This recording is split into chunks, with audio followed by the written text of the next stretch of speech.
गोरखनाथ जी महाराज बोले संतो अब तुम्हें मैं एक दुखी पति पत्नी की कथा सुनाता हूं। गोरखनाथ जी महाराज एक दिन दुखी पति पत्नी की कथा सुनाने लगे। जाहरवीर जी महाराज की कृपा से मनोकामना जो इस कथा को सुनता है उसकी अवश्य पूर्ण होती है। तो आइए मेरे बंधुओं, दयालपुर एक गांव था, सुने भट्ट धर ध्यान, जिस गांव में एक रहती थी हर देवी। अब आज हर देवी के पति का नाम सुखीराम था। दयालपुर एक गांव था, जिस गांव में सुखीराम रहता था।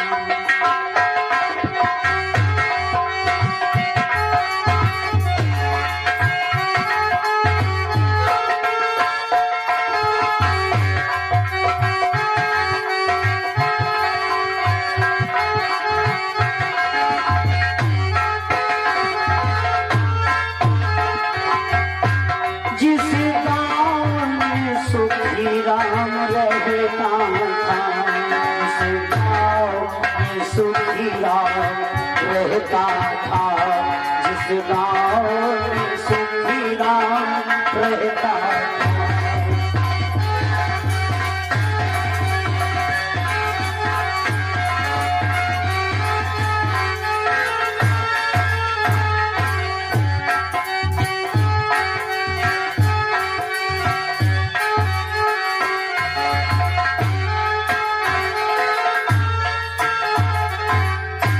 मेरे भगवत प्रेमियों, दयालपुर गांव में जो सुखीराम नाम का एक भक्त रहता था, जिसकी पत्नी का नाम हर देवी था। हर देवी और अब खुशी राम की पत्नी बहुत अब दुखिया वो बेचारी थी, बहुत दुखी थी। अपनी सखियों के साथ में जंगल को गई थी और सुखीराम जो था बहुत ही दुखी था, बहुत ही गरीब था।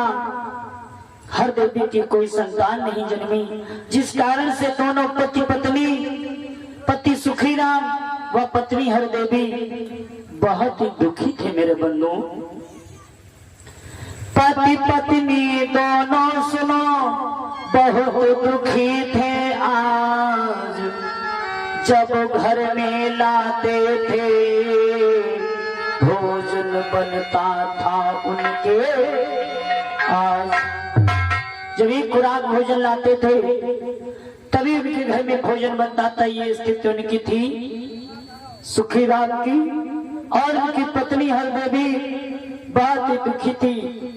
एक दिन ऐसा आया है सखियों के संग में जंगल को।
अपनी सखियों के साथ में जंगल को जब लकड़ी लेने के लिए हर देवी जाती है मेरे बंधु, और पति भर काम काज के लिए चला जाता है, और इधर जब सखियां जंगल में लकड़ी बीन रही हैं और लकड़ी बीनने के साथ ही साथ में ताना मार देती हैं कि क्या करूं ए मेरी सखी, जिस दिन इस हर देवी का मैं मुख देख लेती हूँ, भोजन की तो बात दूर है, जल तड़प नहीं मिलता, क्योंकि ये निसंतान ही नहीं बांझ ना रहे।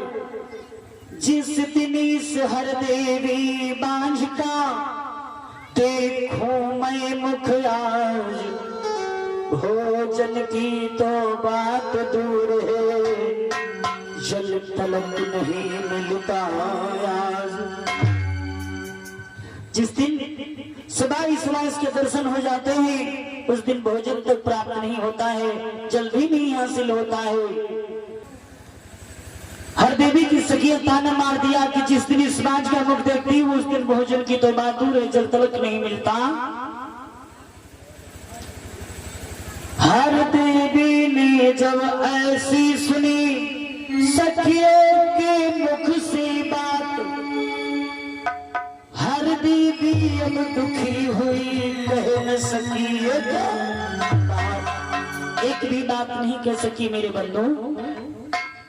वो लकड़ी लेकर के आज सुनो जंगल से बेचारी आई है।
रोते रोते प्रभु से बोली, हे भगवान, हमारे यहाँ तो एक संतान देकर के हमारे सिर से पुत्रहीन होने का कलंक दूर कर दे।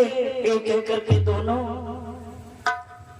मतलब पति पढ़ी रात में आया, पति पत्नी दोनों रोए और भगवान से, ईश्वर से प्रार्थना की कि हे ईश्वर, मेरी इस माथे का कलंक मेरे को एक संतान दे दे, मेरे वंश का चिराग जगा दे।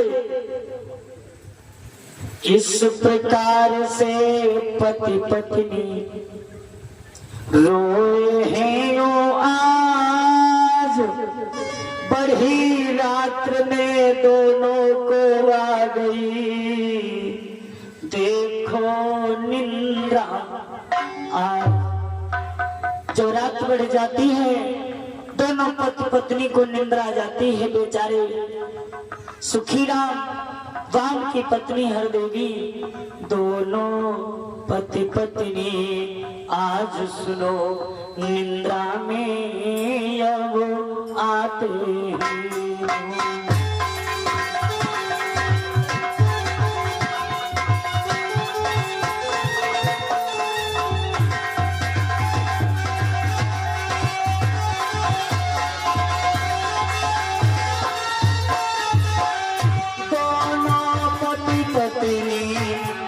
सुनो निंद्रा में वो आते हैं, निंद्रा में वो आते हैं, निंद्रा में वो आते हैं।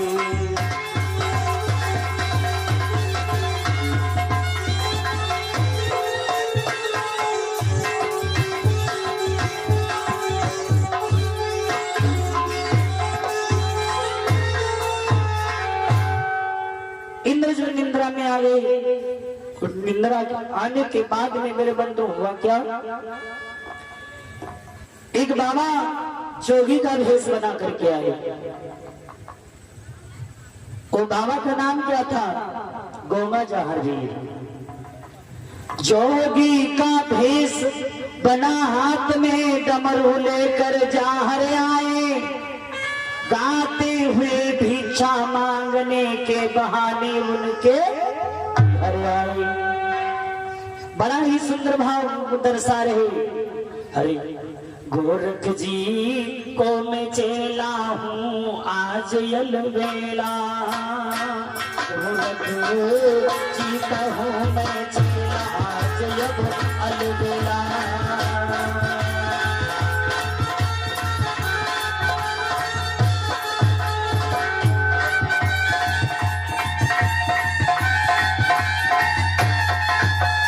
अलबेला हो अलबेला, अलबेला हो मैं अलबेला, गोरख जी का चेला हूँ आज मैं अलबेला। क्या बात है भैया,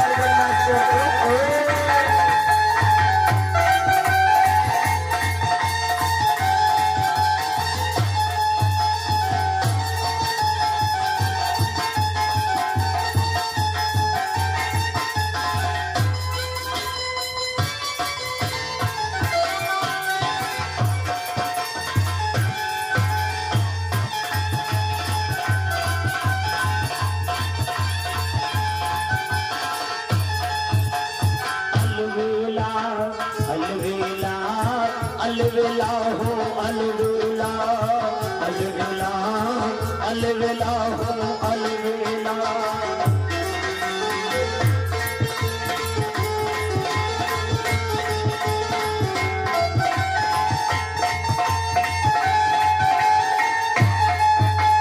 साथ में उनके है भाला, साथ में उनके है भाला, अलबेला गोरख का चेला, अलबेला अलबेला, अलबेला गोरख का चेला, अलबेला अलबेला, अलबेला गोरख चेला, अलबेला।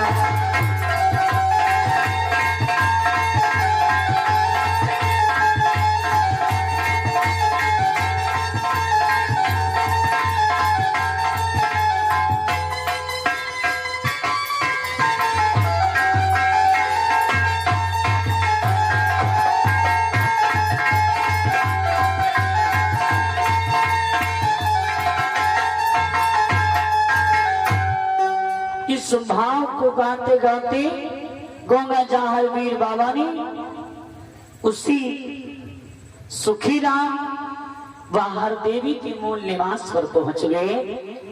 अब वृद्ध भेष बना करके हर देवी के ग्रह पहुंचे।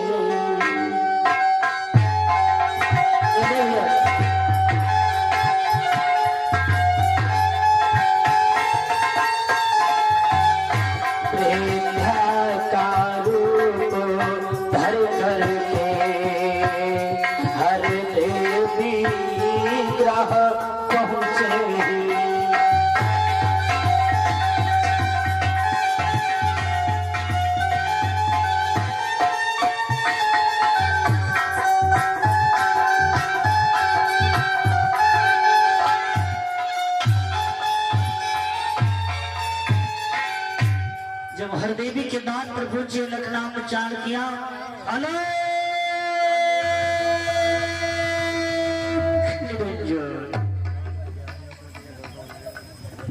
भिक्षा मांगने के बहाने उनके घर आए और उसी राम की पत्नी से बोले, बेटी तुम्हारे पास सब कुछ है।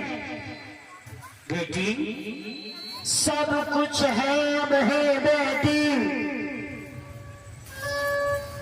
पर एक पुत्र तेरे सुख नहीं जुड़ा, इस कारण से अब है बेटी, इस कारण से अब है बेटी दुखिया अब।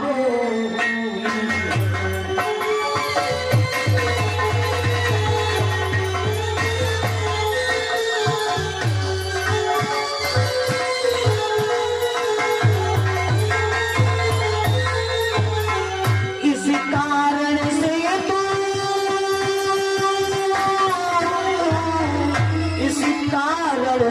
तू हे बेटी, अब दुखिया आज हुई है, अब दुखिया आज हुई है।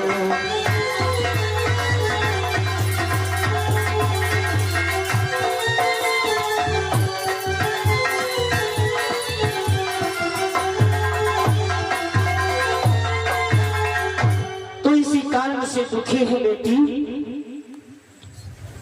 बोल बेटी, तुझे मैं उपाय बतलाता हूँ, अवश्य तेरे घर संतान उत्पन्न होगी बेटी। जोगी राज बोले बेटी तू, सावन और भादों की नामी। गोमा जाहरवीर वृद्ध बाबा का भेष बनाकर के बोले बेटी, सावन मास की नौमी और भादों की नौमी के दिन तू जाहरवीर बाबा के नाम का व्रत करना। निश्चय बेटी तू शक्तिमान, तेरे घर लालो आवेगा।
सावन व भादों के मास में तू गोंगा जाहरवीर के नाम का व्रत करना और विधि पूर्वक किसी योगी को बुलाकर के व्रत का उद्घाटन करवा देना। निश्चय तुम्हारे यहाँ संतान उत्पन्न होगी बेटी। यह कह जोगी के रूप में जाहरवीर जी चले गए। यह बात जब हर देवी अपने पति को बतलाई, हर देवी जब अपने पति सुखी राम को बतलाया कि वृद्ध रूप धरी साधु आवा।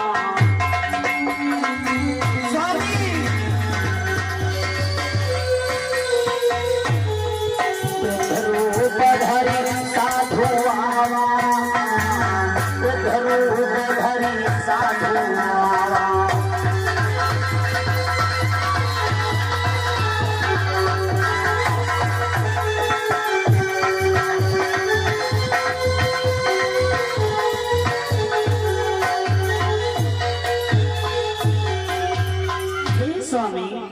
वृद्ध रूप धरी एक साधु आवा, और जिसने स्वामी मोहे यह व्रत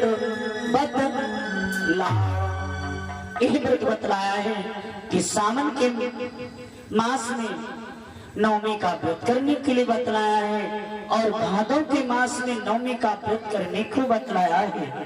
हे स्वामी, और वो साधु महात्मा ने कहा है ऐसे तो व्रत करोगे तो तुम्हारे वंश का नाम रोशन हो जाएगा, तुम्हारे कुल का चिराग जग जाएगा। सुखी राम ने जस ही सुनी हर देवी के मुख से बात, पति पत्नी ने मन में कर लिया यही मसबीरा कि हम दोनों मिलकर सावनवा भादों की नौमी व्रत कर।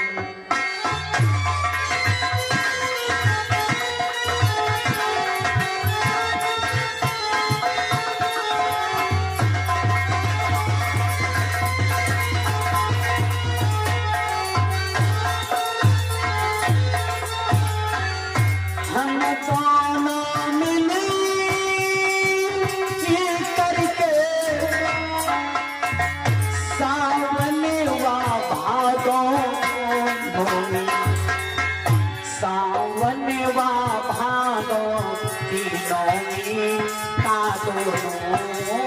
को गलत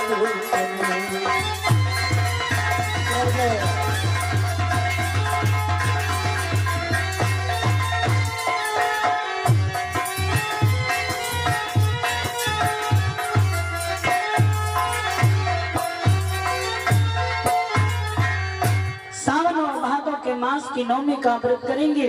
हो सकता है मेरी प्रिय हर देवी अपने वंश का नाम रोशन हो जाए। दोनों पति पत्नी मिलकर कियो यही अवतार, जो बतलाया साधु ने वही किया सिरदार। इधर मेरे भैया कुछ दिन जब बीत जाने पर मनोरथ हाँ देखो पूर्ण हुई। कुछ दिन जब बीत जाने पर मनोरथ जागी पूर्ण हुई।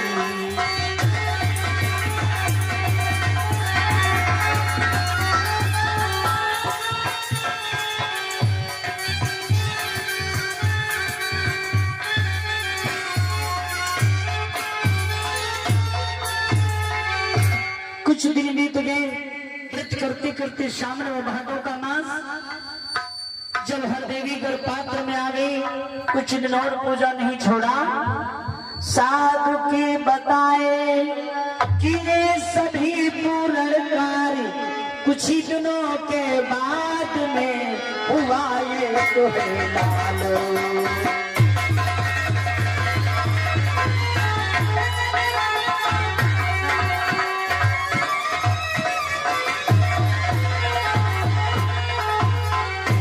मेरे बंधुओं, एक सुंदर बालक ने जन्म लिया। हे बच्चों, जो चाहर वीर का व्रत धारण कर इस कथा को सुनिया सुनाएगा, उसकी समस्त मनोकामनाएं पूर्ण होगी। यही सत्य बतलाए। बोलो चाहर बाबा की जय, बोलो सब जय बोलो। चाहर बाबा की जय, बोलो सब जय बोलो।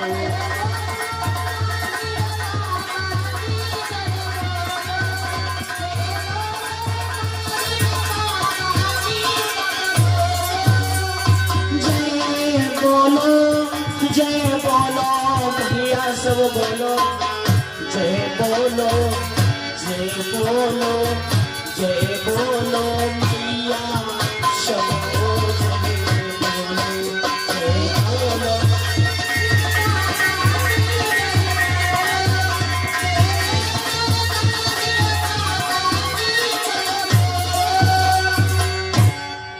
इस प्रकार से मेरे भगवत प्रेमियों, सुखीनाम व उनकी पत्नी हर देवी की मनोकामना पूर्ण हुई। हर देवी की घर ये करे लाल, हम देखो जन्मो।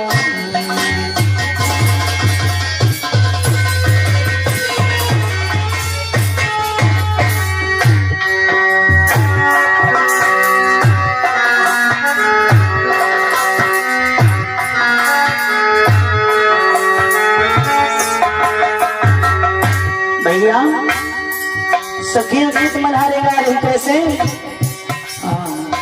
जब सुख का जन्म होगा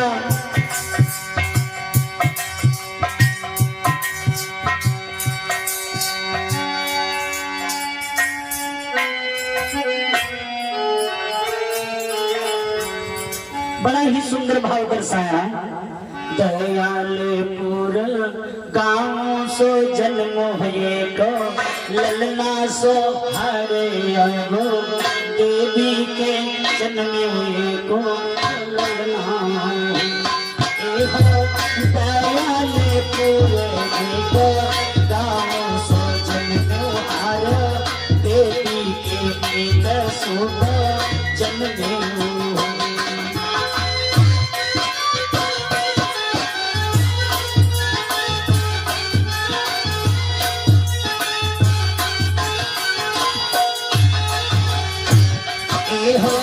सखिया सो नीली गीता, कामई सो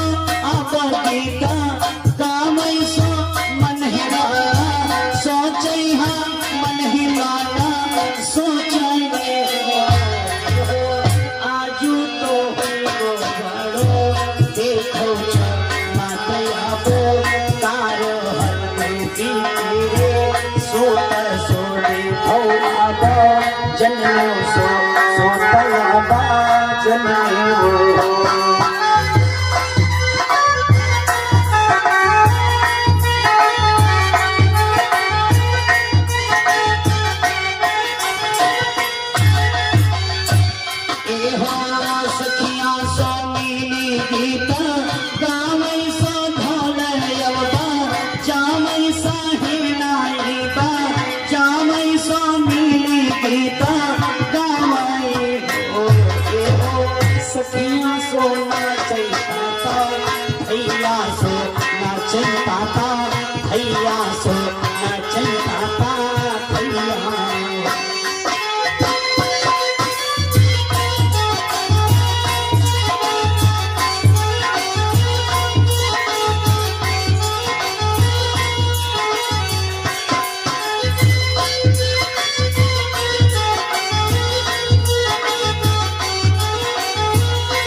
जारी जा आपा गीता गावई सो आपा गीता गावई हो आजू सुनवैयो हलो पावई बज वैयो हलो पावई बा वैयो हलो पावई